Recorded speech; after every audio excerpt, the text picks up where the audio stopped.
today, the Supreme Court, the highest court in the land, finally laid to rest all disputes concerning the governorship primary election in Ebonyi State.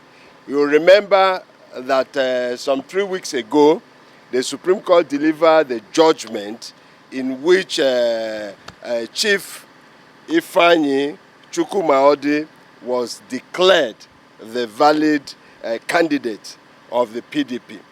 Somehow, some people were not satisfied.